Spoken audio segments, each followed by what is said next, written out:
but it actually physically locks. Cannot pull it apart. Hey guys, Dr. Decks here. Today I want to talk to you about a product that is really cool for extension cords. It's called ProLock, and they make extension cords, but they also have ends for high-end extension cords. If you're constantly having a problem with your extension cords where they're doing this all the time, and you don't want to time in knots like this and then do this, and sometimes they still come apart, that's what this video is all about. So the concept behind this product is that this plug replaces the female side of your extension cord, and by doing that, it creates a lockable, releasable end that when you put your plug, your male side into, if you listen, it locks together. You cannot pull this apart. You will rip the cord apart before you get this to unplug. So to be able to get this apart, you just pull back right here, and then you can pull it away. But it actually physically locks. Cannot pull it apart. I just thought it'd be kind of cool to show you guys this end, because I thought maybe we just follow the directions and we'll cut this off and we'll put this on here and we'll make a really cool extension cord out of it. So what it says here is, warning, we don't have to read that. Hand sanitizer or soap can be used to lubricate the inside of the string relief, making it easier to pull the wire through. Huh, that's a good tip. Thread the cable through the steering relief. So I think this one's a little big. I think we're gonna go with this guy here. This looks like about the size. It might be, we're gonna check. So the first thing I gotta do is I'm gonna cut this end off of this cord, even though it's factory and it looks really nice and so on and so forth. Oh, I know, we'll use one of these. This extension cord's pretty long, and sometimes I might need just a 4-foot extension cord. So sometimes I might just leave a pigtail and then I'll kick another end on this just for giggles. So I'm gonna go ahead and cut an extra couple feet off this so I'm not wasting that end. All right, and now we have what we need. So obviously this one's too big, so that string relief is not doing us any good. This one is a pretty nice fit. I usually use WD-40 or something, but I think that probably they're saying use hand sanitizer because it dries so fast. Let's go try some hand sanitizer. This is not like a gel hand sanitizer. This is like more of a liquid. There we go. Hey, success. That worked.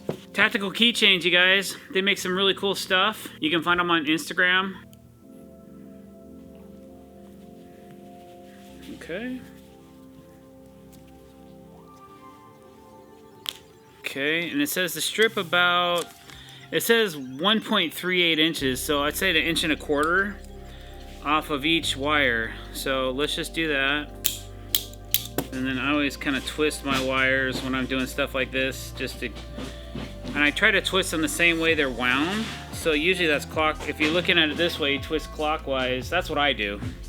Okay, so that's done. Okay, now we need to take this guy apart. So there's a couple of screws here that gotta come off.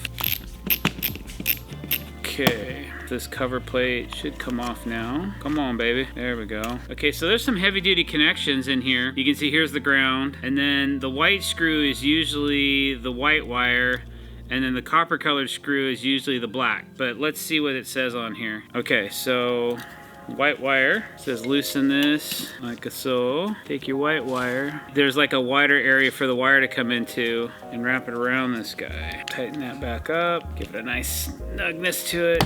All right, white's done. So now we're just going to repeat that with the black wire and the green wire, which is your ground. Pull this off. I'm gonna go ahead and get this side done next. All right, so I've got all 3 wires securely crimped. They're ready to be reassembled. I'm not crazy about how they ask you to make these so long, because I don't see the value in these wires unless you're gonna solder them to the piece of copper somehow. That might work, or brass, or whatever the metal is here, but I'd say for now we're cool. All right, so I've got those tightened up. Okay, so there's a little dot right here, and it says release right here. You gotta line those 2 up, so you're putting this together properly, putting it back together properly, I guess. So that goes like that, that goes like that. So this is next, cable tension release. So this goes on, we gotta pull this apart. I gotta take this apart again. See, that was just ridiculous. This piece, there's a male and a female side to this, and this piece looks like it fits right in like that.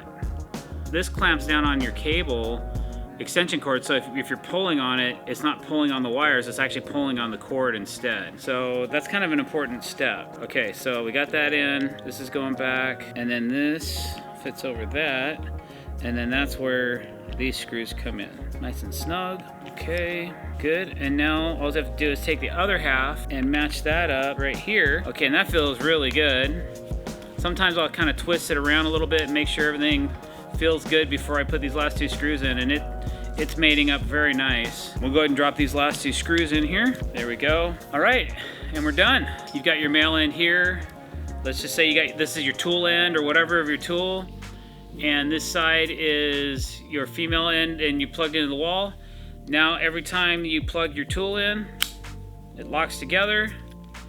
Won't come apart until you want it to. Then you just pull on this and you're done. So it also helps keep things nice and tidy when you're trying to keep a lot of cords together. All right, guys. That wasn't too bad, was it? All right, guys, if you like what you saw today, don't forget to hit that subscribe button and hit that bell icon to be notified when we're putting out new content. Thanks for watching. Don't forget to like our videos and leave us a comment below. I really appreciate it. Thanks so much. Have a great day.